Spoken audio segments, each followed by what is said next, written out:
for today's video mga ka-DIY, ito yung ating part 1 ng ating flower ribbon scallop. So ito yung request ng ating follower or subscriber na para daw sa 21st birthday royal blue. So ito yung ginawa natin, simpleng design lang na flower ribbon scallop.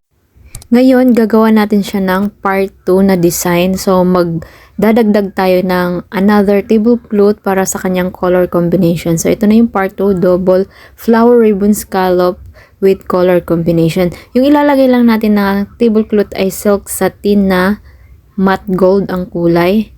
Ayan, kung wala kayong silk satin, pwede pa rin yung silk Jenna ang gagamitin nyo. So, matte gold ang color.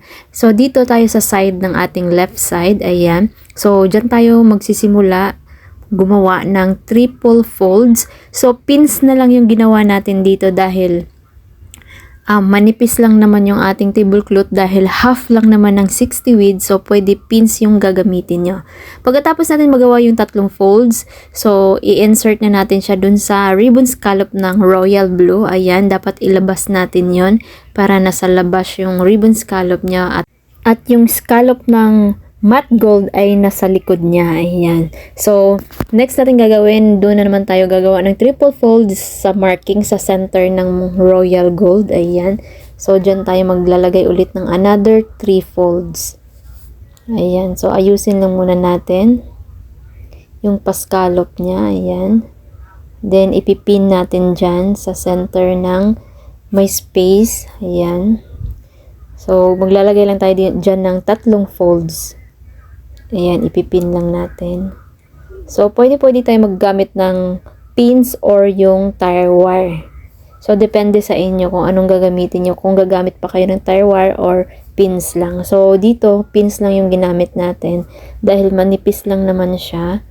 Ayan. So, 3 folds yung gagawin natin dito. Kung paano natin ginawa yung part 1, so may video tutorial na tayo sa ating YouTube channel naka-upload. So, hanapin nyo na lang. So, susundan siya nitong video na to. Ayan. For more videos, visit my YouTube channel. Mas marami kayong mapagpipili ang mga table skirting tutorial, backdrop, at iba pa. So, ang next natin gagawin ay tatapusin lang natin ay yung ating flower scallop sa matte gold. So, alternate pa rin sa every space natin siya ginagawa. Ayan. Marami na po tayong naka-upload ng mga flower scallop sa ating YouTube channel. Hanapin nyo na lang sa videos or sa ating playlist. Hanapin ang table skirting tutorial. So, doon nyo po makikita lahat ng ating table skirting tutorial.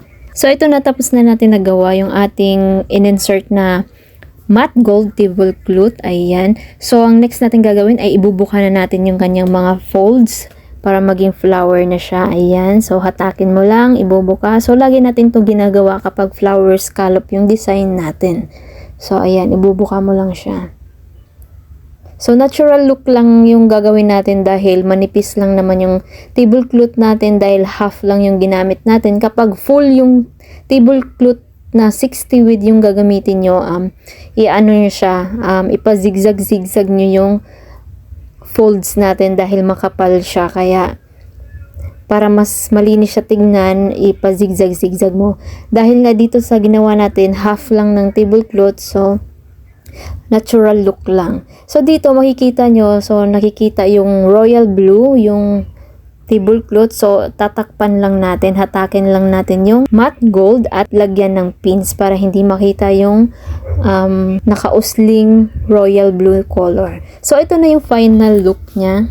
Yung ginamit nating tablecloth dito, half lang ng 60 width at yung yards dito ay nasa 8 to 9 yards at yung table natin ay 2 meters. So yung mga flower scallop natin, yung matte and royal blue, nasa 8 to 9 yards. So, para mas hindi kayo mabitin, in 9 yards nyo yung tablecloth nyo. May natutunan kayo, don't forget to like, subscribe, at i-hit ang notification bell, at paki-follow na rin at like yung ating Facebook page, at paki-share na rin itong ating video para mas marami ang makanood, matuto at magkaroon ng mga ideas sa ating mga tinuturo. Maraming salamat, ingat, and God bless everyone. See you on next upload.